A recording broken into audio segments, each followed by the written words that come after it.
After everything they've done, they deserve to go. They deserve a lot more than that. If any of us had done the damage that they've done to the UK, we would be in jail. I think as well as altruism or kind of ideology, this time there's been a sense when we've spoken to young people in focus groups that between the two major parties, there's not really been much of a choice. There's almost been a kind of gamification of politics in a way, because it's been seen a bit like the wacky races. It won't happen, and people think this is crazy. I'd drop Kane. I'd have him as a sub. Kane's not right. What's happening, people? And welcome to this episode of Whisper It Loudly podcast. I'm Jordan Jarrett-Bryan. I'm joined by the Daily Mirror's Darren Lewis. But it's a big one, right? It's a big episode today. We've got a couple of guests with us, a couple of big guests. I mean, we had a Lord on last week, but I'm just going to put it out there.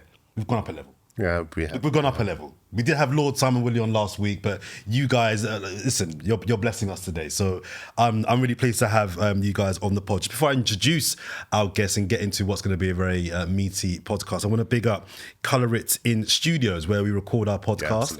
Yeah, big up Dan and Amy. If anyone needs their podcast needs fulfilled, hit them up, let them know. They're on Instagram.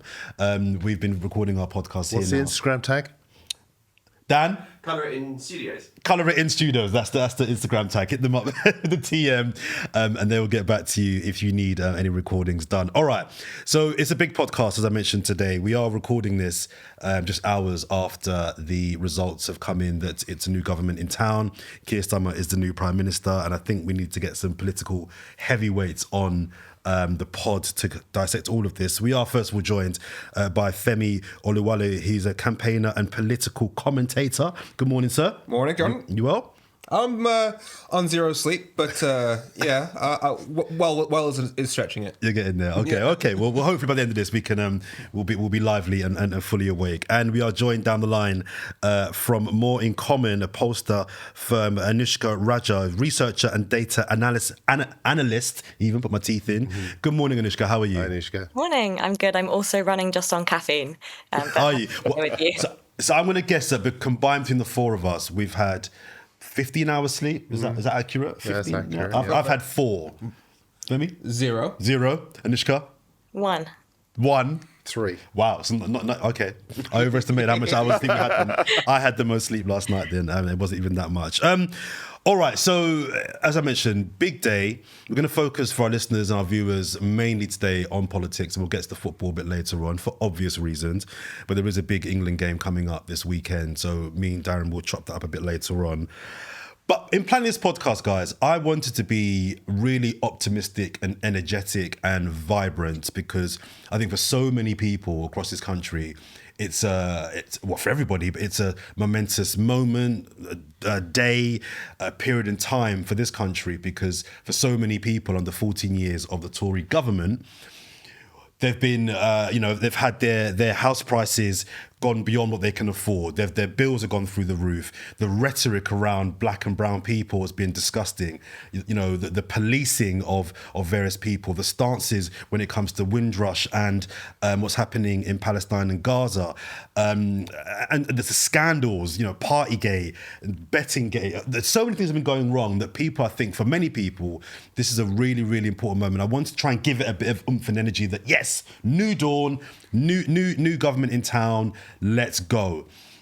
But I find it very difficult to kind of be that person, guys. And I'll start with you, Darren, because whilst I'm not a conservative, I don't vote Tory, and I think that it's been very difficult for so many people, young people, women, black people, disabled people, and they're out. I find it very, very difficult to get enthused by the incoming government and the new Prime Minister because of what he has said he will do. Before we dissect and get to the numbers and all the policies and all the people that are going to be coming and going, just give us your reaction to the outgoing and now the incoming. Well, I'm glad you started with when you were talking about the litany of areas where the Tories were culpable. I'm glad you started with the economic pressures that everyone has gone through, because they've been bad for everyone. People have got less money in their pockets. People's bills are higher, their mortgages are higher, their rents are high. It's been a tough time, and they've been so economically squeezed. They were the people who voted for Brexit, hoodwinked into voting for Brexit. I know Femi's an expert in those areas, but he's given occasion after occasion where he's proved beyond any doubt that Brexit had been bad for this country. And it took for people to vote for it, be squeezed by it, have their business decimated by it, for this country to be isolated from the rest of Europe, for people to realise they were sold a lie. And that's even before you get to the divisive rhetoric. That's before you get to the economic incompetency of Liz Truss and Kwasi Kwarteng. That's before you get to all of the divisive rhetoric. I mentioned that before with Boris, but it came back, of course, turbocharged with Sunak and with Braverman and, all of the other acolytes who played a part in making life for people like us, black and brown people, difficult in this country.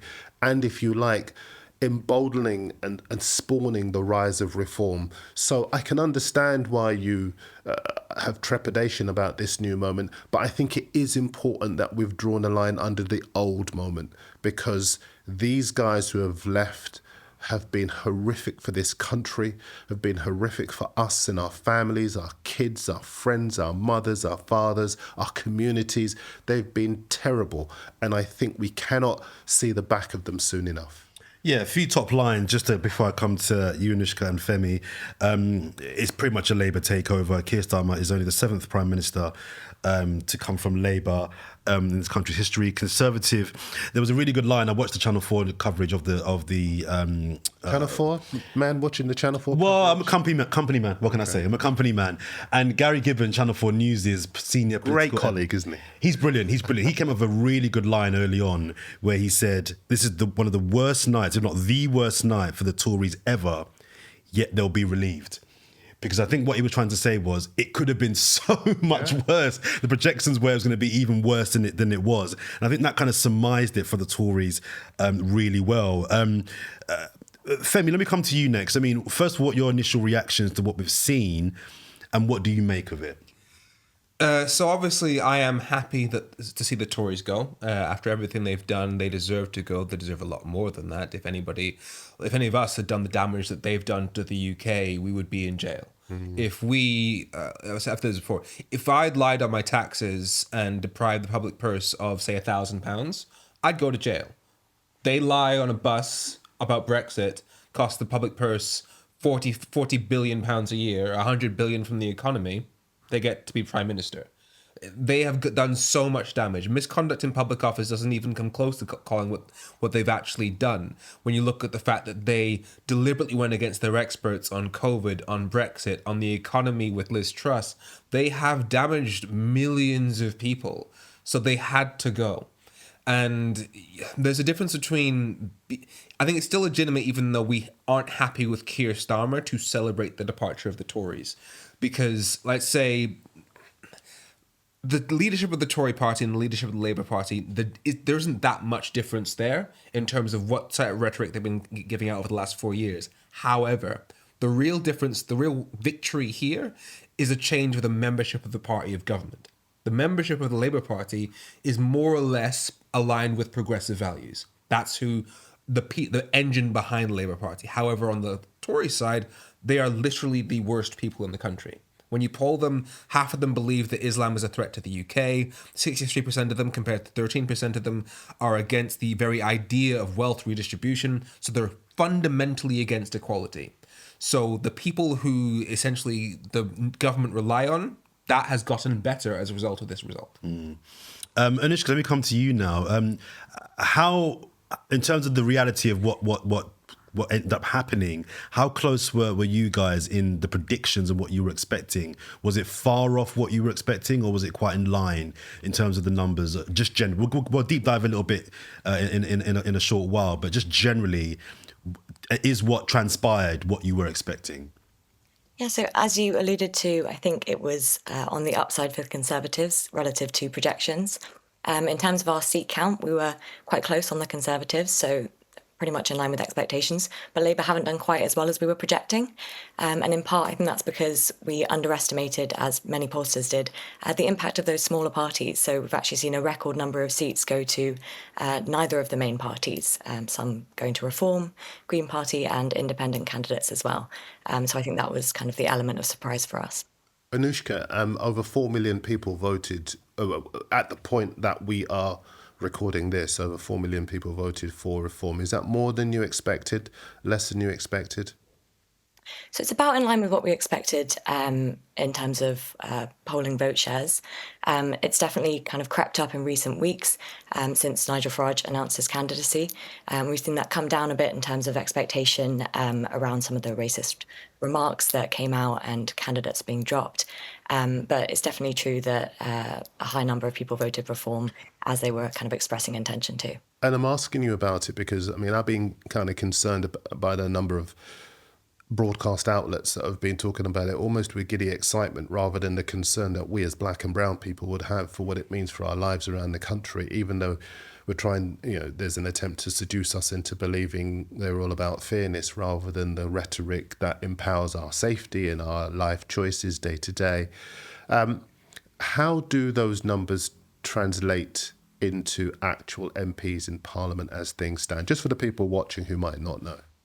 Yeah, so it's an interesting one. I think as it currently stands, Reform are on 4 seats, which is a similar number to the Green Party, but on a much higher vote share. So Reform's vote has been quite inefficient. They've gained around 15% of the vote across the country, but only translating into around 4 MPs. And as you said, for many, you might read into Reform's success in the polls and what that means for people's views. I would say from speaking in focus groups to people who were intending to vote for Reform in the lead up to the election, I think the main thing that comes out, as well as concerns about immigration, is this real anti-politics sentiment and people seeing Reform as almost a protest vote or a plague upon both their houses and voting for Reform. So it'll be interesting to see whether that support kind of maintains throughout the next Parliament or if that is kind of a short-lived reaction to the last 14 years in current Parliament. Was there a standout figure? Sorry. So in terms of Reform and what it means for black and brown people and how the media addresses that is the major concern for me, because you've heard the phrase, the greatest trick the devil ever pulled was to convince the world he didn't exist. It's the same thing with racism. The greatest tool of racism is to deny that it's there. And we've seen that with the constant efforts to deny that it's actually a far-right party. Like, I was on LBC, I think 3 nights ago, and I said that Reform was a far-right party, and I immediately got shut down by 2 of the people on the panel. 2 white men were telling me that it wasn't far-right, and so I tried to just say, all right, here's what they've actually said. The creator, the person who founded the Reform Party, originally the Brexit Party, Catherine Blakelock, said that black people were inherently violent because of excess testosterone. The only current MP, Lee Anderson at the time, was kicked out of the Tory party because he said that Sadiq Khan was controlled by Islamists. Nigel Farage recently went on TV and said that 46% of British Muslims support Hamas, a terrorist organization, even though the poll he was citing was asked British Muslims to choose between Israel, who'd killed 45,000 people, and Hamas, who is obviously committed atrocities on October 7th. So he was lying about British Muslims to paint them as terrorist supporters. Femi, how do you face down Reform? Because if you call them, as you've just been doing, for what they are, then they say, look, they're trying to attack us because they see our rise. If you deny that they exist, then they rise anyway. So how do you address that? How do you deal with that? So their core narrative is, we are saying the stuff that needs to be said in terms of minorities, in terms of immigrants, because we are the champions of the working class people. What they mean is white working class, but they won't say that. But they say working class people. Now, that narrative gets destroyed when you show that they don't actually care about working class people. And that is the key thing to point out with the far right, that their agenda is not about helping working class people. I exposed that in 2018 and 19 when I went to Katie Hopkins and I asked her, hey, how will Brexit help working class people? And she had absolutely nothing. She said, it won't put food on the table, but it'll give us a sense of hope. It's like, people are struggling to feed their kids and you're offering them Tommy Robinson's right-hand man, I got him to admit that Brexit would make us poorer. But with the Reform Party, I recently went to one of their rallies in Stafford, and I got 3 candidates in a row to say Brexit will make us poorer, and we plan to go for a no-deal Brexit, which would make us even poorer, even saying that it would damage our food supply for the next 20 years. They admitted that on camera. And that's one of the reasons why I tried to go to the rally again the following week, and they physically dragged me out of the building. Word was out. And that's This man, if you see this man in this vicinity, you know what time it is. Get to work, guys. Exactly. But that means they know that we already had the evidence that Reform's whole narrative, the far-right narrative, is not about helping working class people. If they're admitting that they're going to damage our food supply, make food more expensive, they know, then they're admitting they're going to hurt working class people. I think that's the key thing. I mean, the MEPs, I remember one in particular who stood up in the European Parliament and said, look, do the English know what they're doing? Because you've been an MP for however many years, you never show up. You take the money, but you never come and do the work. And that's what I'm expecting to see in Clacton. I just think, well, maybe just to go around the room, are you concerned about Farage? Am I concerned? I don't actually want to name him. Are you concerned about Reform? I am, because I think the numbers, even though the amount of seats they've got might not be huge, I'm seeing people, and I'm talking about not like in far out parts of the country that I've never been to people that are around me that I know, not openly now saying I would vote for Reform or I like what they're about, but they've gone from they're disgusting, they're racist, who are these people, to actually now I can see as they're talking, they're kind of neutral. They're actually now neutral now. And these are people that I kind of respect and rate, that are like, you know what, he does say some kind of good things. I hear that one a lot. Not everything he says is wrong. That one I do agree with. And I'm like, okay, so he's really cutting through with not only people who have no time for, he's actually cutting through to some degree of people who I rate and respect. So in that sense, I am quite fearful in that he's a very good orator. I think he's preying on the concerns of people who can't get a doctor's appointment, who can't get their kids into schools, who can't get on the train. And it's all bundled in this. It's because those lot over there, there's too many of them coming in. There's too many. And I'm not racist, but that's what we always hear, isn't it? I'm not racist, but... Anouschka, the numbers, do they suggest... I don't want to put you on the spot, so I'll ask you about the numbers. Do you think that the numbers are only going to go up from what you're seeing? It's a good question. I think what it really comes down to is what we see from the first or perhaps only term of a Labour government. So as you mentioned, I think the fact that populist rhetoric is working and is resonating with groups is reflective of the fact that people do feel worse off. People are struggling and have been for quite a long time. And this anti-politics sentiment puts people in a vulnerable position to narratives like, we need to kind of just try something different. That's what someone said in a focus group to me the other day. They said, at this point, we just need to give someone else a shot about Farage.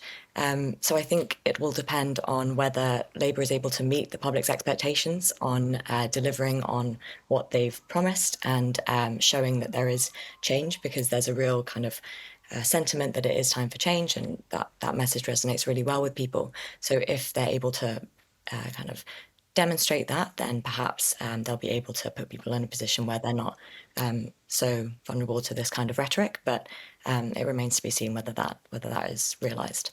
And it's a really key point, because I think people at the moment, because of the Tory malfeasance, are vulnerable to this kind of rhetoric, because of COVID, because of Brexit, because of the divisive nature. Right up to the end, they were filling their boots with the bets on the date of the election.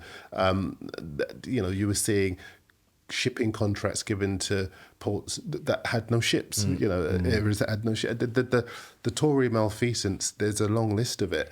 And when you have people who are so disillusioned, there's a vacuum that exists for somebody who is a good orator, who can find all those touch points to exploit, like the one who has come in to exploit those touch points. What I think it does is it puts even more urgency onto Labour to really deliver in the areas that they need to in order to keep him away and to keep that party away and to help people realise, as you've both been saying, first of all yourself, Femi, that reform it's not just about the racism. Reform is not good for anybody. They do not care about putting more money in people's pockets. When you look at their manifesto, it's all fantasy. You know, it's not costed. It's not fully costed. When you actually press them on how they're going to meet the costs of those promises they're making to the British people, they can't respond because they don't know how. And I think it's about proving to people that they are not good for you. They are good for themselves. The only other thing, sorry, Joe, I know you want to come in. History shows us that there are lots of people with malign intentions who'd be superb orators, who manage to be the tinder, spark the flames. I'm looking for my... I was going to make a really good point and then I mixed up all my metaphors. You did, I noticed that. I clocked it. I just wanted to let you kind of like... Edit that bit, Dan. That's staying in, Dan. You keep that bit in, Dan. That's not going anywhere. What I was about to say was that history has shown us that there are lots of people with malign intentions who have been superb orators. And that's something that we very much have to bear in mind. Yes, he does articulate a variety of things about which people are concerned very well. But those people who are concerned have to be careful that they are not handing over their agency to somebody who doesn't have their best interests at heart. I do want to kind of drill down with Anouschka into a couple of particular voting blocks, the black vote and the young vote. But just before I do that, I wanted to give you a chance, Femi, to kind of just respond to kind of Darren's question there about how fearful are you? Do you think this is just a moment in time where this is the peak of it, or do you think actually we should be concerned that this is the start of it? So let's work on the basis that Keir Starmer isn't a liar. If he's not a liar and everything that he said over the past few years is true, then he's not going to significantly go after the wealth of the super wealthy in order to help poor people. He's not going to rejoin the EU single market and make food cheaper. And if he doesn't do the things that are necessary to help working class people actually have better qualities of life, then the door will be open for Nigel Farage to walk into Parliament in 2029, walking over the bones of the Tory and Labour Party. Because the Tory party, people have lost faith in them. If over the next few years people lose faith in the Labour Party as a vehicle of change and progress for them to actually have better lives, then that's an open goal for Nigel Farage. So I am scared because he is very good. And your point about how essentially the cult of personality and how he might say some good things, that's a serious point. Like Nigel Farage was pushing home this election is so boring point all the way through. He was going on this cult of personality, that he's such a big character. And I remember Michael Shea was talking about Trump, like, are we going to pretend that Trump isn't funny? He's hilarious, like objectively hilarious. He's a horrendous human being, but the cult of personality gets people elected. I hear it. There is a point you're going to move on for. I know you're going to move on, but that's such an important point, because I was saying to someone very influential just before the podcast started, down behind the glass, that I think going forward, I think elections, I might be wrong about this, you guys know much more than me, but I think elections will start to be fought on social media as the battleground. Because what we saw with Farage, he did a lot of fighting there and he attracted a lot of people to him there. Even with his Guess Who's Back video, with Eminem playing in the background. Yesterday, we're recording this day after the election, and all the way through the day, he was just pinning his manifesto onto, drip feeding it onto social media and gaining that traction there. And I think that with the lack of charisma from some of the other candidates, and then you have people who step into the breach who do things. Look at Ed Davey, the share that they've managed to become the third largest party in the country by doing a few wild and wacky things. And some of the older, more traditional people say he's having a midlife crisis. Other people love it because he's showing a bit of personality. And the idea that Farage could come in and show that what could be termed as, I don't want to call it charisma myself because I don't see it as being very charismatic at all, but for some people who it is charisma. I asked people why they loved Boris so much, and people would say because of his charisma. The guy was an imbecile, but they said he had charisma. So this whole concept is something that we absolutely should be concerned about. Yeah. So as on that point, yes, Boris. As far as is he an idiot? Because I remember him once saying, it's sometimes to your advantage to often pretend that you don't know what's going on, to give the impression that you don't know what's going on when actually you do, so that people can't tell the difference. He plays the Very idiot. good. It's a good point, but I remember him doing the an impression.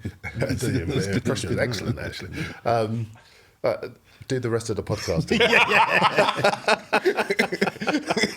Was that Quasi or was that Boris? But no, I remember him doing an interview. I think it was with Eddie Mair on the BBC, and he was asking him some questions about one particular subject. He had no idea of his brief.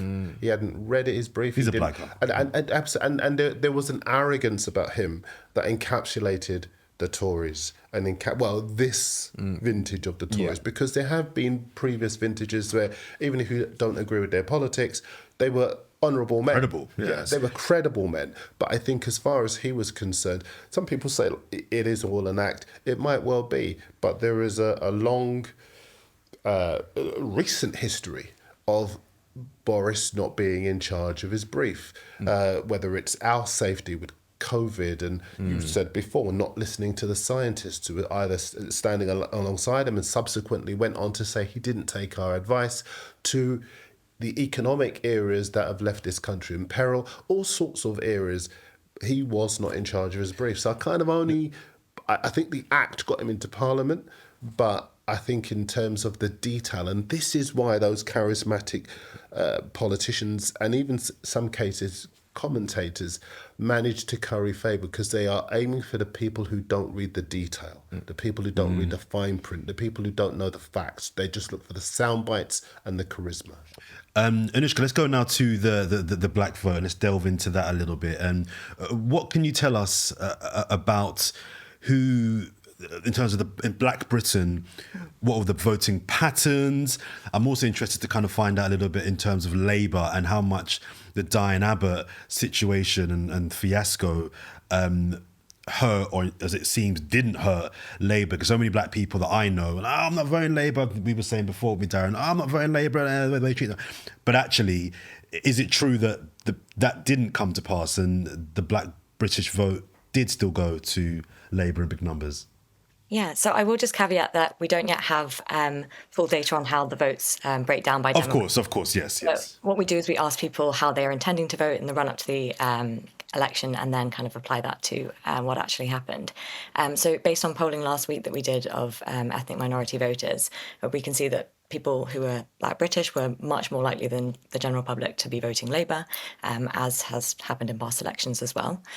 You mentioned, so it's about 2/3 who are intending to vote Labour, rather than I think a quarter of the general public. As you mentioned, the Diane Abbott story is quite an interesting one, because it did have quite high cut through. So a lot of people had heard of it. A lot of people thought it reflected quite badly on the Labour Party. But as you mentioned, it doesn't seem to have impacted their vote share. And when I did a focus group of Black British people in the middle of that story kind of blowing up, a lot of people had heard of it. A lot of people thought it reflected badly, but they said that's not what we're voting on. We're voting on policies. And when we asked people why they're voting Labour this time round, Black British people were most likely to say that it was about their economic policies. So more likely than the general public to say it was jobs, housing and cost of living that was driving their vote. So those kind of stories weren't driving what people actually did in the ballot box, it seems.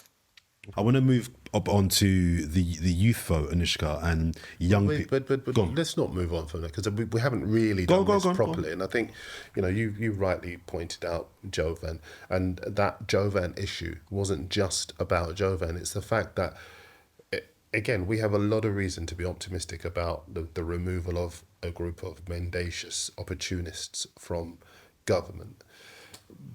But as black men, we don't see a lot of people like us in 2024 in Parliament. And Jovan was a young, charismatic, talented guy who, again, gave us reason to be optimistic, and he's not there. Listen, that's done now. But just in terms of the lack of young black men in Parliament, what does that say in terms of the representation of the issues that concern us, that concern our kids, that concern millions of young black men across this country who want better outcomes. What does that say about the ability to represent them? So I say that racism has not been a priority for the Labour Party. And I am meaning in both in terms of under Starmer and as well under Corbyn, because it seems to be a systemic issue. Myself, I was kicked out of the Labour Party in 2020 because I said that I was joining the Labour Party to get PR, so a voting system where all votes count equally. And that would also help the other opposition parties, so they shouldn't be disappointed in me joining Labour. And I got a letter saying we're kicking you out because you joined Labour to help other opposition parties. Now, given that proportional voting would mean everybody's vote counts equally, and right now, if you look at the 2019 election, you'd just seen the Tories get 56% of the vote of the seats in Parliament, even though they only got 44% of the votes. And Labour got 32% versus 32% of the votes, 31% of the seats. And given that black people tend to vote Labour significantly more than Conservative, that means that Tory votes are worth 30% more than Labour votes, and therefore, statistically, black votes would have been worth less than white votes. And pushing for a fair voting system would have addressed that. It was pushing for better black representation and political power. And I essentially got kicked out of the Labour Party for suggesting that. And if you look at the stuff that can be done quite easily in terms of pushing for policies that would improve racial equality, we have not seen that spoken about from the Labour Party. Like in terms of anonymizing CV processes, in terms of job applications, given that we know that black African sounding names you have to send 80% more job applications to get a call back, according to Oxford research. There are things that can be done to improve the lives of black people, and we have heard almost nothing about it from this party. Then you add to it how they've handled Jovan, how they've handled Faiza Shaheen, how they've handled Diane Abbott. Now, well, yes, Diane Abbott's original transgression was wrong, but she apologized it, went on a training course, etc. And yet somehow Natalie Elphick is allowed into the party, but she's not. There is clearly a problem of addressing the issues of racism. It's not considered a priority. Now, will this change now that the excuse of we got to get the Tories out goes? Maybe, but I don't think it's there in his heart to want to change it. Otherwise, he would not have said some of the stuff that he said. For example, last week we saw him saying he's happy that the Sun now endorses him, the Sun newspaper. And he says that because the Sun endorses him, that is proof that they're now back in the service of working class people, which implies that the Sun is the Sun newspaper speaks for working class people. And given the kind of rhetoric that comes out of the Sun, the deeply racist, deeply divisive stuff that the Sun says about minorities in the name of working class people, by saying that, he endangers minority people. I don't think he sees racism as a priority to solve. I'm going to move on because we haven't got long left, and there's a few things I want to try and get through as well, because I think we can do a whole show on the black vote and the impact on black people and getting more black men, as you point out, into politics. But I think there's one more area, the youth vote is something that I'm personally really interested in as well, because I think, Anouschka, it goes back to talking about reform and the impact they're having. And if they're going to gain traction, they're going to need to get those people who are on TikTok and on social media on board for the next general election. Because all right, now they've got what they've got, but if they can spend the next 3 or 4 years really putting the groundwork in to get those young people in, this could be the start. What are the numbers telling you about the youth vote? Who voted? What was the level of participation amongst young people?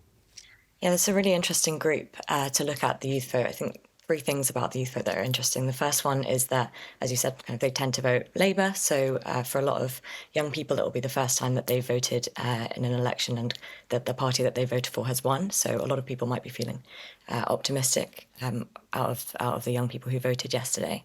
The second thing that's interesting about that young group is their propensity to vote for smaller parties. So they're twice as likely to vote for the Green Party than the national average, and also to vote for independents. So it was 4% rather than 2% in our latest poll. And that's something that we saw play out nationally as well and might become part of the broader conversation. As I mentioned, those independent and smaller parties taking more of the share. And particularly Reform, for example, does quite well with young men. And that's risen over the course of this year. So seeing how that continues to play out might have a real effect in upcoming elections. And that was an interesting point you made about young people more likely to vote for smaller parties because generally older people, they do tend to vote for one or the other, don't they? And see which of the two is the choice. Whereas younger people, probably more altruistic and will look at the Green Party, look at the Lib Dems, look at, I don't know, maybe we'll look at Reform, I don't know. But you're saying that that's not the case. It's mostly young men. So for Reform, it's definitely more young men who vote for Reform than young women. But for smaller parties, not necessarily, so not for the Green Party. I think as well as altruism or kind of ideology, this time there's been a sense when we've spoken to young people in focus groups that between the two major parties, there's not really been much of a choice and that there hasn't been someone that represented them. That's something that comes up quite a lot, which is why we're seeing a higher propensity to vote for smaller parties among that group, if they don't feel like there's so much of a choice between two of the major parties. And that's what worries me. It's the same thing that's happening with Andrew Tate. He's going after the 13 to 18-year-old age bracket because like Gen Z has no time for Nigel Farage or Andrew Tate, but that younger demographic that is still very much in school, isn't that politically aware. That's what he's like. For all the talk of the far right of we have to protect our children, they're going after them and radicalizing our kids. Sorry, just come back to you, Anouschka. So just on that point, so are you basically saying that the young people are voting for those independent parties not because they believe in those parties, it's just that they don't believe in the two major parties? So it's like a vote by default. Yeah, definitely not true for all young people, but that's something that's come up more this election than we have seen previous times, is that sentiment that out of the two major parties, there wasn't really someone that represented them. And that's, for some young people, why they turn to other options. I would say as well, as you mentioned earlier, that turnout among young people is very low, and this election we've seen turnout drop across the board.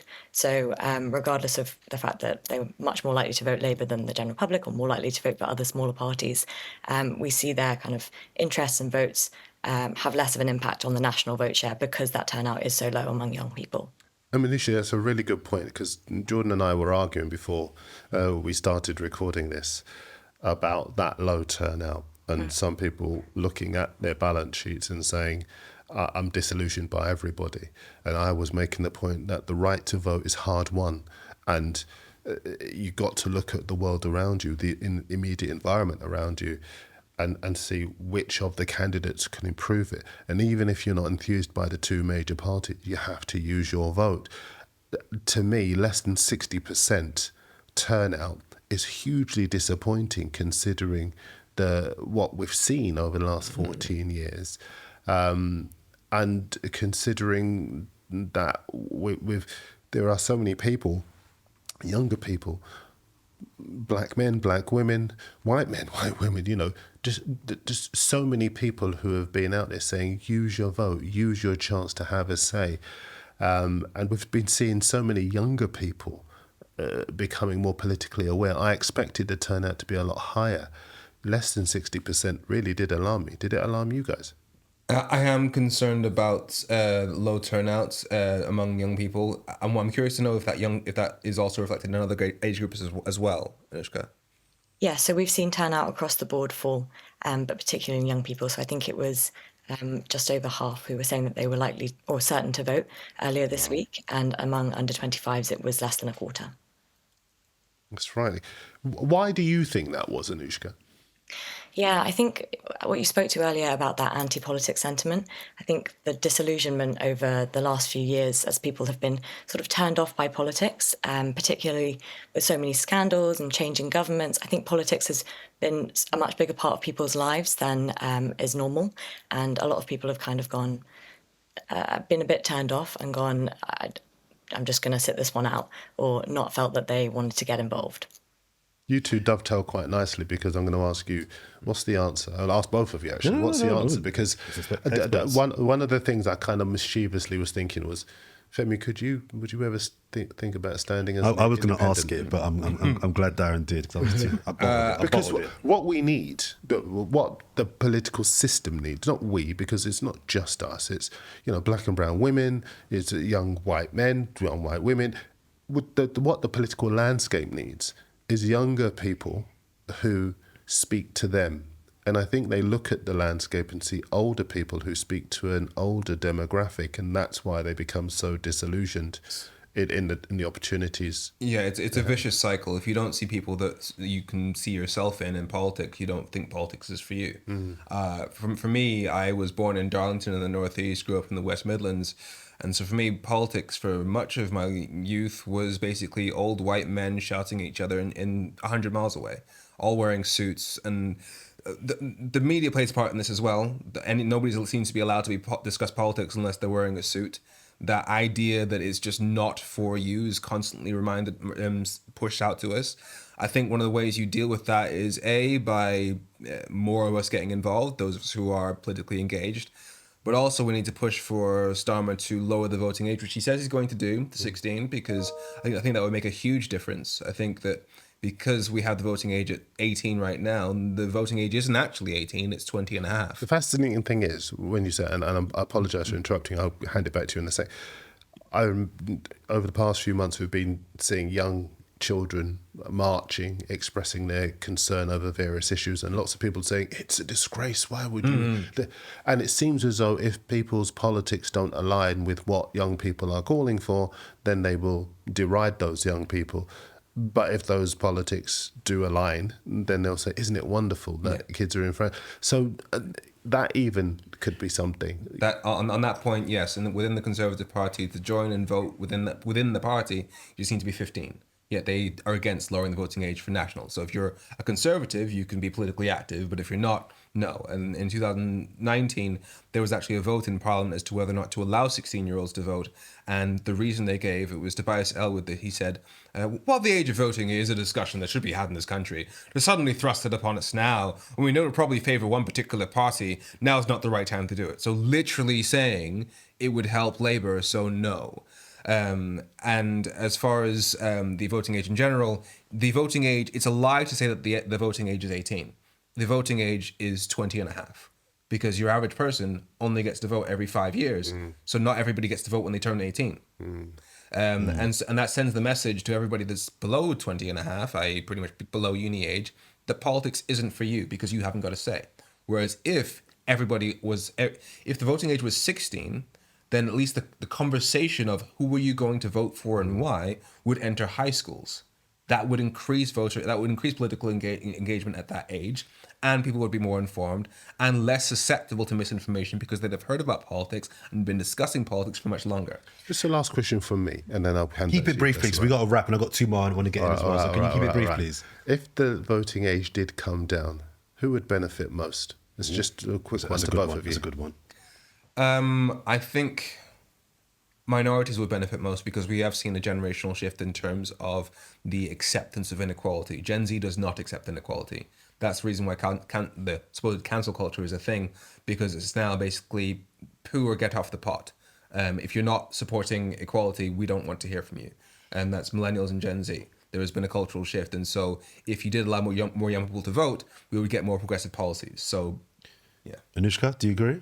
I would just add that I think it does represent a challenge for Starmer to show that he's implementing this policy in a way that is apolitical, because when we talk to people in focus groups about the voting at 16 policy, it's seen as both for the Conservatives and for Labour, as they're just doing it in their own interests. So framing that in a way that amplifies the voices of young or the voices of minority groups is probably a more effective way to get that broadly supported. Yeah, I've also said that if you do it without introducing proportional voting, then it is manipulative. It is just trying to game the system for yourself, because you're still trapping those 16-year-olds in a voting system that is as a two-party system. You're basically trying to amp your own side. Whereas if you introduce 16-year-olds voting and make sure everybody's vote count equally, that would be actually supporting democracy. Yeah. There's two final quick questions I want to squeeze in. I'm getting the finger from Dan, our producer, that you need to wrap up. And I think there are two questions actually that are quite big that we maybe need to go into next week. But I just want to get your brief thoughts, the three of you. First one is, how have you all felt this election has been covered. We work, well, three of us work, all of us work in the media to some degree. How do we feel that this election has been covered? Do we think that there's been enough scrutiny in the right areas? You know, you work in polling, Anouschka, and I don't remember an election before where there's been so much focus on polling, and I feel like there's been not enough focus on policies. And I think there are reasons behind that, which probably for another time. But just generally, how do we feel all the parties and the general election has been covered? I think this is the last election that where social media has been a factor. I think the social media will dominate the next election. I think a lot of the coverage has been inspired by social media and driven for social media. Been lots of social media clips that have held a lot of politicians to account. And have inspired important questions for politicians to have to answer. And I think that's only going to increase in the coming years. Anouschka? Yeah, I agree with what you said about the coverage in terms of, I think more people were aware of Reform being second place in the polls than any of Reform's policies at one point in the campaign.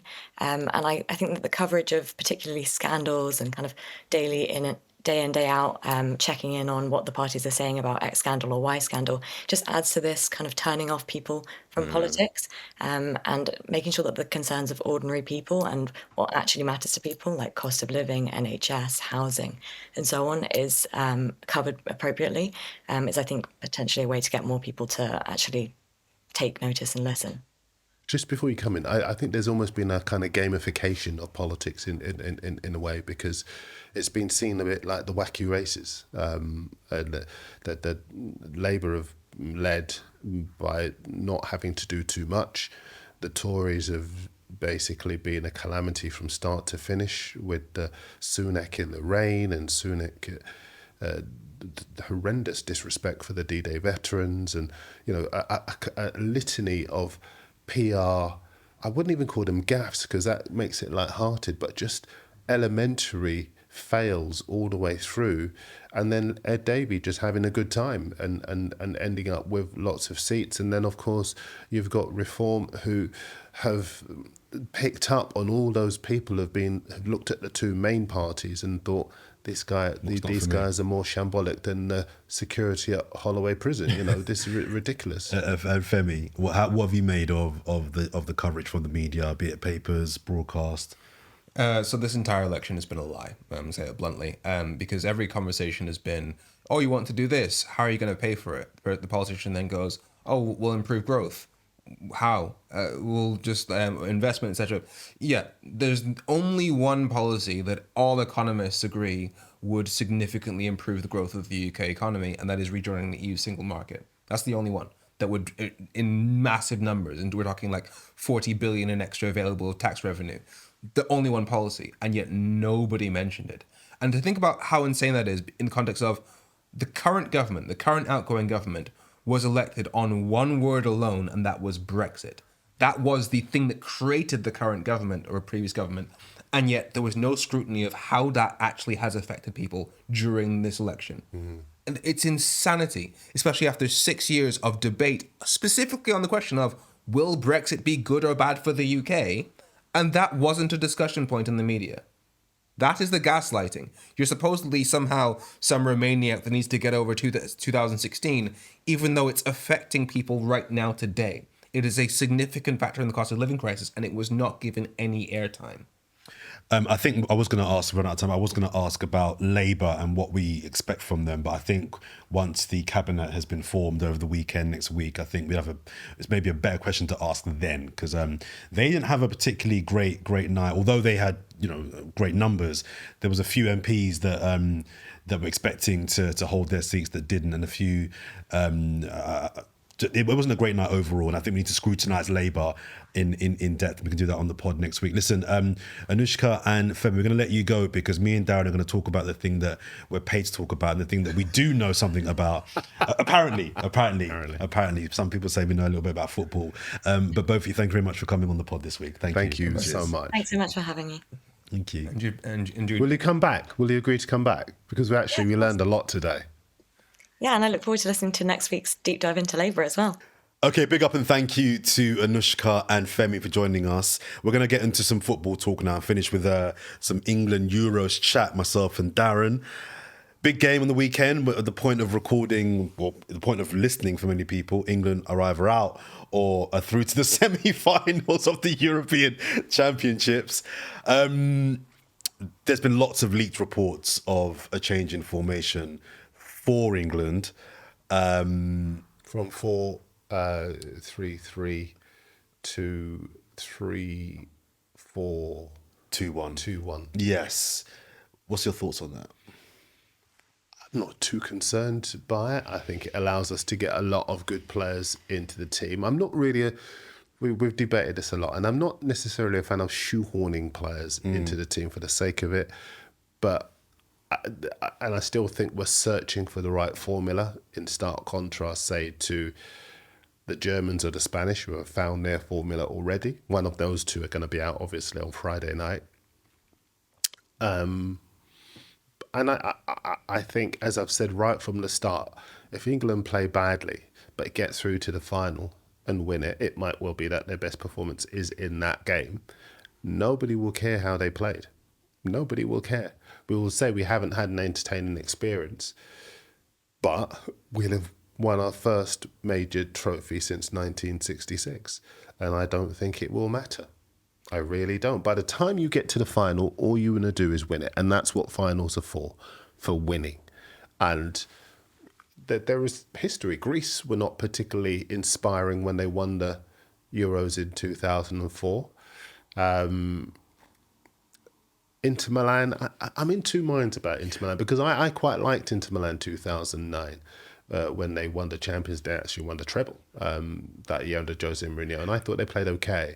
But there is a history of teams not playing particularly well. But I think you're conflating, I've made this point before, I think you're conflating not playing exciting, attractive football with football where there's a clear identity and a plan. But I agree with you as far as, but they're two different things for me. I think you can win a tournament without being pretty on the eye. You've named some examples, but all those examples you've given, they all had a very clear, well-oiled mechanism of how to win a game. England don't have that. Okay. So let's park the exciting things. I agree with you. International tournament football is about winning, right? So it doesn't, all this style of play and pretty football and it's boring. I've never been on board with that. I don't care about that when it comes to tournament football. But what I think does win you tournament football is, do you look at this team, whether you think it's pretty or not, like it or not, you at least understand what they're trying to do. Watching England, no one knows what they're trying to do. If we get, and with that in mind, say we do get to the final and win it, will anybody care about that? No, but I think the concern is you don't get to finals without a plan. Teams that, even the Jose Inter team, Greece, it was awful football, but there was a plan. I think you're absolutely, no, I wouldn't disagree with any of that. All I would say is this: the reason why I think England could get through to the final is because even without that plan, they have game changers, guys who can score a goal. France. Yeah, France. But the interesting thing about France, as at this stage, ahead of their quarterfinal, is that they've scored 3 goals so far. 2 of them being own goals, and the other one's being a penalty scored by Mbappe. If Mbappe doesn't score, who else steps up? They in do their last create five, chances, though. They don't win you games unless you can convert them. And so far in this Euros, if Mbappe hasn't scored a penalty, they don't score. They haven't scored from open play yet. And that's not a great... So yes, they do have a star-studded side. They've got wonderful balance in their team, but they've been hugely uninspiring. Portugal are hamstrung by the fact that they are enthralled to Cristiano Ronaldo. Everyone who watches is of the opinion they need someone younger, more mobile, more able to react, more able to take their chances. It looks very much as though you have to retain that respect for Cristiano Ronaldo's name. Of course you do. But the magic has gone. And they are hamstrung by continuing to start him in matches and allowing him to play every minute of every game. Even in Portugal, there is a big body of opinion that he shouldn't play. So yeah, I think it's there for whoever comes out of the game between the Germans and the Spanish to get to the final. And then we'll see. Do you are you of the mindset that, and it kind of speaks to politics a little bit as well, are you of the mindset that by changing your plan mid-campaign or mid-tournament shows a sign that you don't quite know what you're doing and you're kind of clutching around for something, throwing stuff at the wall? Or actually are the on the other team that says, actually, there's nothing wrong in changing a plan. There's nothing wrong in recognizing what I'm doing is not working. Let's try this over here. The Ivory Coast sacked their manager midway through the AFCONs and won it. So you can change a plan midway through a tournament. And also it shows adaptability as well. Plan A is not working. Lots of people said he doesn't have a plan B. He reverts to plan B and everyone says, oh, is that a problem that he's done it? Sometimes you just have to let the manager do what the manager does best. And if you look at his recent record, it's better than any other manager of England since 1966. And he's got to a semi-final of the World Cup. He's got to the final of the Euros, which is when they ripped all the other plans up in 2010 and said, we've got to have a blueprint going forward because we keep underachieving. At the time, they were saying, we want to be at the semi-final of the World Cup and the final of the Euros and at least the semi-final of the 2024 Euros. And people laughed. But that's where we are now. We're within 90 minutes of getting there. Give the guy his due. What are your thoughts on the reports that it'll be Saka that is moved out to left wing back? You're an Arsenal fan, you tell me. So my first take when I think it was Ian Wright first floated the idea off the back of was it the Denmark game or Slovakia game? One of those two games. Slovenia even. They've played Slovenia and Slovakia, haven't they? They played both Slovenia and Slovakia. They have, haven't they? Yeah, they have. Yeah. Why are you... What? My first thought was I didn't like the idea because it felt a little bit to me like they're scapegoating my guy. Like, something's not working, let's just take you out from where you're good and put you over there. And I didn't like that. I didn't like the idea of taking someone where they're really good and then putting them somewhere where they're kind of good. If it goes wrong, I didn't want him to be the person that's kind of like, oh, you see, I didn't want that. If he bombs and fails where he's good, you take that. But when you don't play well where you're not as good, that's not fair to me. I care a little bit less now, to be honest. And I'm a bit like, whatever, it's a team game. They've got no left-sided players. And I'm not actually angry at the proposed system of getting Trent Alexander-Arnold at wing-back, Saka, as a wing-back. You'd imagine Saka will have a lot of free reign to get up and down, so he won't be like a left-back stuck defending all the time. I like the idea of... giving Declan Rice a bit more protection where you've got Trent Alexander-Arnold that can come in when needed, same with Saka. So I'm not actually that mad about the system, and I'm not as against it as I was before. The funny thing is, the reason why Saka has... And it should be a compliment, sorry. I think in some ways, the way I look at it now is, it's almost a compliment to Saka to say, you're that good, we think you can do a good job at left wing back. Rather than you just happen to be left-footed, you play there. So I think he can shine there as well. I think the reason that Saka's had that rise so far is because I remember a few years back, he did play that position when other players, other young players were asked to play it and they refused to, or they sulked a little bit about being asked to do it, whereas Saka said, I'll do it, and did a great job. And I remember that year when you got to the Europa League final in Azerbaijan, and he played there in that season as well. And his attitude is first class. I think he'll go there and do a superb job. So I don't have any concerns about him there. And it might well be that he's got the balance to stay there for the remainder of the tournament, because we've got Cole Palmer that we could use if we do revert to... an orthodox back four who can play on that right side of the attack, and then you get both players into the team. You get good delivery from that left back position because he can bomb forward and he's got fantastic composure in the final third. I think we might have stumbled on something that could be quite productive for the nation. The one thing I would have had that three at the back, no problems with that, five at the back and the midfield composition, but I maybe would have had somebody in behind Kane and Tony, because I think Tony showed in that brief few moments of the last game, half an hour or so, that he can hold the ball up and he can do it well. And if you got him to hold the ball up and Kane to run off him, we could get so much more joy, occupy their back line much better, and give ourselves more opportunities to score. I think the way we've been playing so far clearly doesn't work, which is why it's ripping it up. Playing that way gives us the opportunity to keep it on the deck, but if we've got to hit it long, play to our strengths. There are ways and means of being able to score. How did we score? I think there's something in that. I think the point you're about to make. I think England have tried to be this technical passing on the. England have always been a 4-4-2, get it wide, get it in the mixer. You know, England got to the Euro final in England because of set pieces. Like, I don't understand why England are embarrassed by that. Do you know what I mean? Tony is a good football player, but he's also an asset in the air, and he's a physical presence as well. Lean into that. I think part of it might well be that maybe they want to show that they've evolved, and so they can play that technical passing game. But Clearly they haven't. Clearly they haven't. Exactly. And how did that goal come about that Kane scored?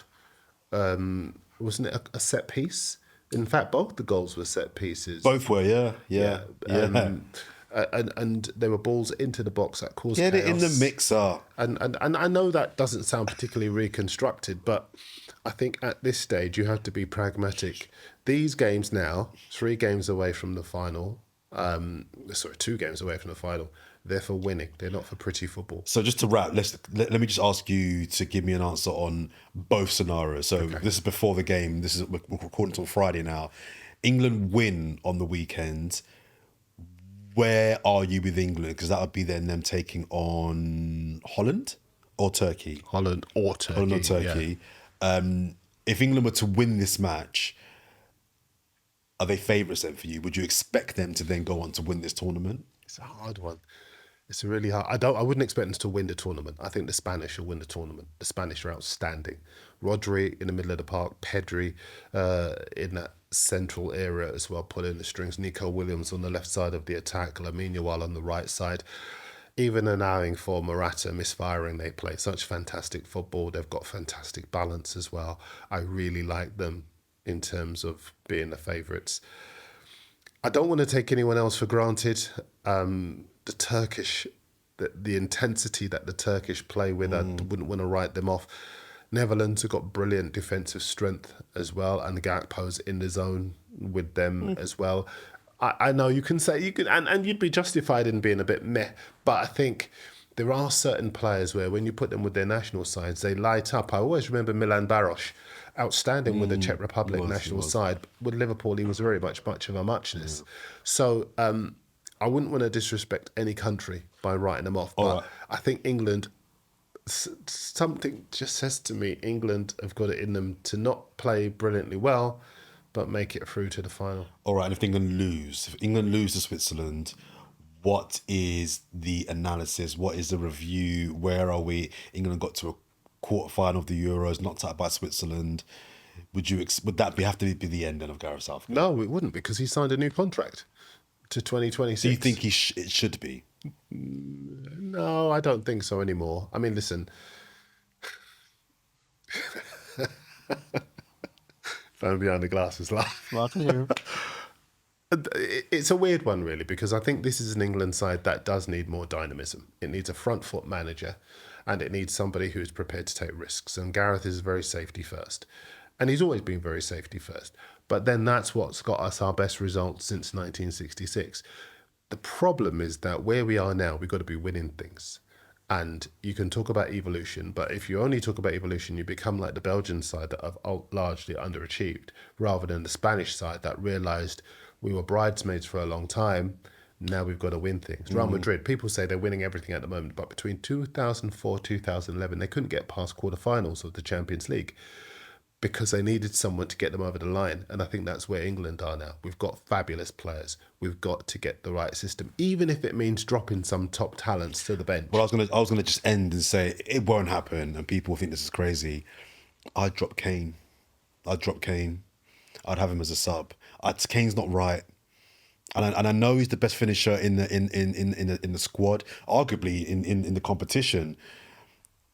I just don't think he's right. Something's not right there. I don't know if it's an injury, still his back thing from being at Bayern. I don't know if it's he's just not doing what he's told to do, but he's not moving. Kane's never been a sprightly mover anyway, at the best of times, but he's hardly moving now. Something's just not right. And I think him not doing what he's meant to be doing, I think is making everyone around him's jobs even worse. So Bellingham's not been good. Saka's not been good.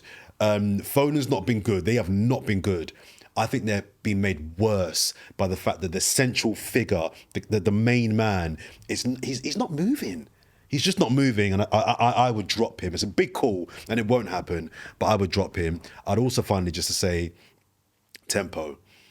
I've said from the start of the tournament, England, they get the ball, and it's just like 4 or 5 touches left. Next person, 2 touches back. 3 touches forward. It's just so pedestrian. I think even you can talk about formations all you want and personnel. Just a little bit of tempo. Inject a little bit of 2-touch. Just even if it's going backwards, just get the ball moving a bit more. Off the ball move. I just don't get it. Well, I just don't get it. I always say with any team, the attitude reflects the leadership, and if you've got someone who demands that, you get that. But you don't. But these are top pros, though. You don't need Southgate to tell you to move to play 2-touch football. Why do you have a manager for?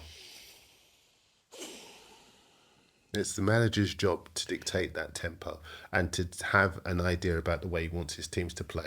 We got to the final of the Euros because we played a very safe, solid 3-5-2-ish. But basically we had 3 at the back and we had 2 defensive midfielders in front of that 3. And we had Sterling, who was basically creating the opportunities for Kane to score. Now we've got a system where we've evolved the team and we've got much more creative players, but we don't know how to use them in an attacking way. And that's why we don't have that tempo you're talking about. And that's what we need. It's bad. But anyway, England... Bad. We're in a quarter-final. Score prediction. You take your time. We've got all day.